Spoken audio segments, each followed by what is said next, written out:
খালি এই জায়গাতে হাত দিছে, লল্লি চিপে ধরছে আর মুখ ধরছে আমার। আর আমার হাত ধরছিল, মানে আমার যখন আমি বলছি যে যা এখান থেকে, লাত্তি মারছি কিন্তু আমার শ্বশুর। আমি কি সম্পর্ক করতে চাইছে? শারীরিক সম্পর্ক গড়াতে চাইছে, মানে স্বামী স্ত্রীর ভিতর যেটা সেটা ও গড়াতে চাইতেছিল, কিন্তু আমি সেটা তো চাই না, কারণ সে আমার বাপ তুললো।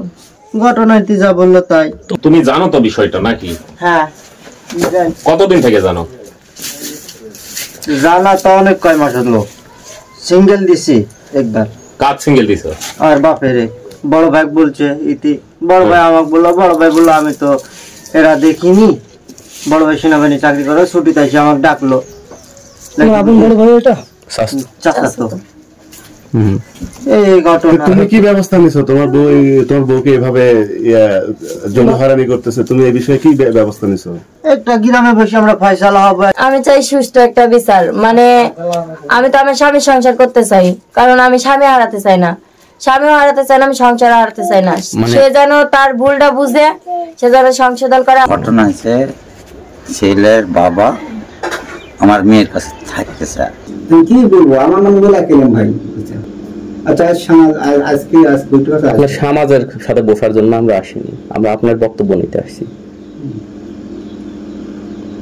আপনার সাথে কথা বলতে আসছি। আমরা যেটুক শুনেছি যে আপনার ছেলের বউকে আপনি অবৈধ কাজ করার চেষ্টা করেছেন নাকি, এরকম? এটা বলি বেড়াচ্ছে। কে বলি বেড়াচ্ছে? বউ সমাজের বিচার দিছে। শ্বশুরের বিরুদ্ধে এমন কথা বলতে পারে?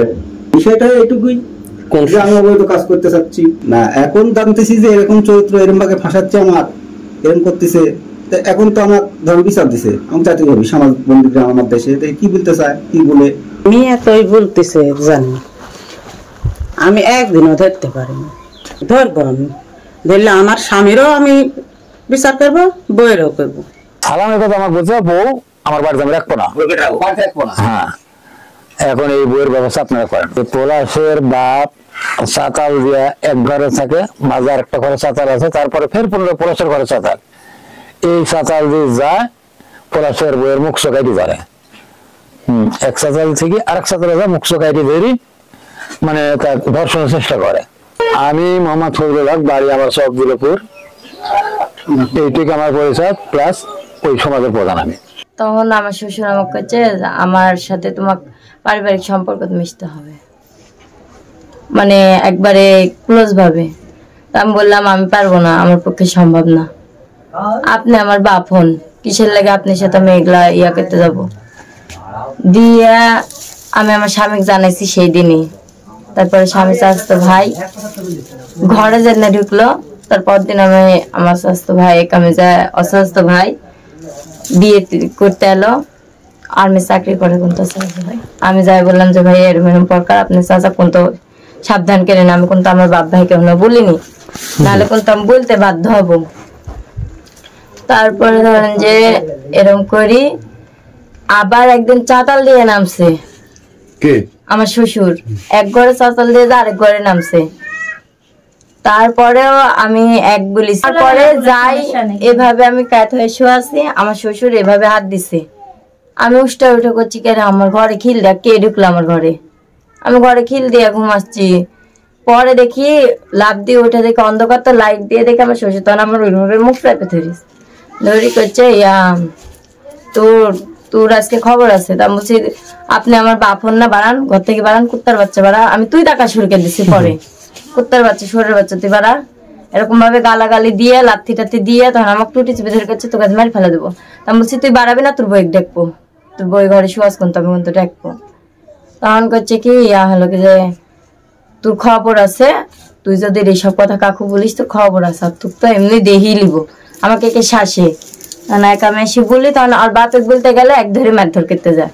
3-4 দিন আমার ঘরে ঢুকিস আমার শ্বশুর, রাতে ঢুকছে 2 দিন, চাতাল দিয়ে একদিন যেদিন নামছি সেদিন রাত্রে, আবার হলো যে 2 দিন এমনি দুপুরে ঘুমাইতেছি, আমার শাশুড়ি নাই বিলে গেছে, তো গাড়ি নিয়ে পাঠাই যে তুই গাড়ি নিয়ে যা।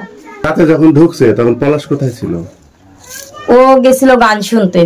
আমি চাই একটা সুস্থ বিচার, যেন আমার শ্বশুর যেন এরকম না করতে পারে। আমার জামাই তো ঠিক, এটা সত্য, আমি সেটাই বলতেছি, কিন্তু আমি মাদ্রাসায় পড়াশোনা করছি, আমি চাই না কারণ আমি মিথ্যা অপবাদ দিতে। মানে বিয়ের 2 মাস কি 1.5 মাস হইতে দেয়নি, তারপর থেকে আমাকে মানে মারিফত বুঝাতো যে মাহফুজা তুমি মারিফত বুঝো। আমি কই মারিফত কারি কই, আমি এসব বুঝি না বাবা, আমি বুঝতেও চাই না। তারপরে এই বুঝাতে বুঝাতে এরকম ঘটনা। থানায় যা অভিযোগ করছি যে শ্বশুর হয় বেটার বউয়ের ঘরে ঢুকে, এটা কেমন স্বভাব। এই মানে বলছি না যে 1.5 মাস কি 2 মাস এরকম হবে আর কি। কি ধরনের কিভাবে কথাগুলো বলতো? মানে যেরকম স্বামী স্ত্রী ফ্রি মাইন্ডে কথা বলে এরকম ভাবে বলতো। আমি আমার শাশুড়িকে বলি যে আপনার স্বামীকে কিন্তু শাসেন, আপনার স্বামী কিন্তু এরকম খারাপ ভাষা বলে। মানে আমার শাশুড়ি কয় যে তুমি যদি খারাপ না হও তাহলে আমার স্বামী তোমাকে এসব কথা বলবে, আমার স্বামী তোমার ঘরে যাবে, এরকম কথাবার্তা ভাষা বলতো। যে মাহফুজা শুনো, মারিফত জগতে ঘুরতে হয়, তুমি আর আমি যদি একটা গোপনে কাজ করি, তুমি আর আমি যদি ঠিক থাকি তাহলে সব ঠিক। আমাকে এইভাবে বুঝাতো। কিন্তু আমি তো ধরেন যে ওভাবে আগে বুঝতো নি, পরে তখন আমাকে মানে সব খুলি মেলি ফেলতে লাগলো। তা আমি বলছি যে শুনেন, আপনি আমার বাপ হন, আপনাকে কিন্তু আমি ইচ্ছা করলে হাসি দিকু বা কাটতারি, আপনাকে আমি বাপের সম্মান দিই, আপনি আসলে ধরি যে আমি সালাম দিই, আপনার পানি লাগবে কি আমি দেখি। আর আপনি এইসব কথাবার্তা কোন ধরনের বলেন? যে রাত্রে তোমার ঘরে যাব পলাশে কে হলো কি যে চেপে রেখো, তা আমি আপনার বেটাকে চেপে রাখতে যাবো কে? আপনি আমার কি, আমি আমার স্বামী চেপে রেখে আপনার কাছে যাওয়া লাগবে, এরকম ভাবে কথাবার্তা বলিস। পরে যখন আমি না পারার সত্ত্বে দেখলাম যে ঘন ঘন ঘরে ঢুকতে লাগলো, তখন আমি আমার বাবা মাকে জানাইছি। মা নাম কি আপনার? আমার নাম সাইনা। কি ঘটনা একটু বলেন তো।